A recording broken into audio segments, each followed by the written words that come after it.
नमस्कार, आप देख रहे हैं वीके न्यूज और मैं युधिष्ठिर उपाध्याय। नागरिकता संशोधन कानून को लेकर पूरे देश में बवाल मचा हुआ है। पूर्वोत्तर राज्यों से लेकर बंगाल और दिल्ली से लेकर उत्तर भारत तक इस कानून के विरोध में आग दहकी हुई है। लोग सड़कों पर उतरकर बसों, ट्रेन और बाइकों को आग के हवाले कर रहे हैं। 15 दिसंबर को भी जामिया विश्वविद्यालय के छात्रों ने जो हंगामा काटा उसने हैरान कर दिया।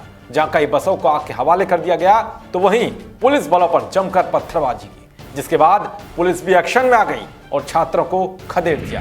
इन सब बातों के बीच बांग्लादेश के विदेश मंत्री ने भारत को एक बड़ा पैगाम भेजा है और ये पैगाम जुड़ा हुआ है भारत में अवैध रूप से रह रहे बांग्लादेशी नागरिकों को लेकर। दरअसल बांग्लादेश के विदेश मंत्री AK अब्दुल मोमेन ने कहा है कि उनके देश ने भारत से अनुरोध किया है कि अगर उसके पास वहां अवैध रूप से रह रहे बांग्लादेशी नागरिकों की सूची है तो उसे मुहैया कराएं। अगर भारत इनकी सूची मुहैया कराता है तो उन नागरिकों को लौटाने की मंजूरी दी जाएगी। भारत की राष्ट्रीय नागरिक पंजीकरण यानी कि NRC पर एक सवाल के जवाब में मोमेन ने कहा कि बांग्लादेश भारत के संबंध सामान्य और काफी अच्छे हैं और इन पर कोई असर नहीं पड़ेगा। तो वही उन्होंने कहा है कि भारत ने NRC प्रक्रिया को अपना आंतरिक मामला बताया है और ढाका को आश्वस्त किया है कि इससे बांग्लादेश पर असर नहीं पड़ेगा।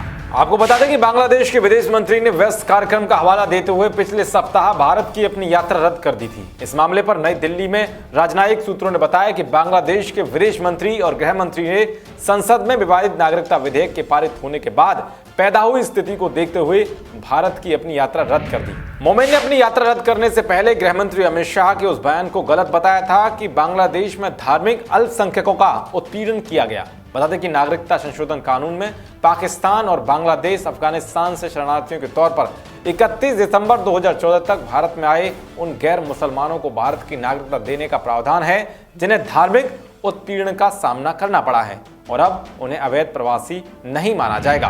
खैर, अब देखना यह होगा कि भारत सरकार बांग्लादेश से आए अवैध नागरिकों की सूची कब तक तैयार करके बांग्लादेश की सरकार को सौंपती है और क्या उस सूची पर बांग्लादेश अमल करता है या नहीं, ये भी देखने वाली बात होगी। जिस तरह से बांग्लादेश के विदेश मंत्री ने भारत में अवैध रूप से रह रहे नागरिकों को लेकर बड़ा बयान दिया है, उस पर आपकी क्या राय है कमेंट बॉक्स जरूर बताएं।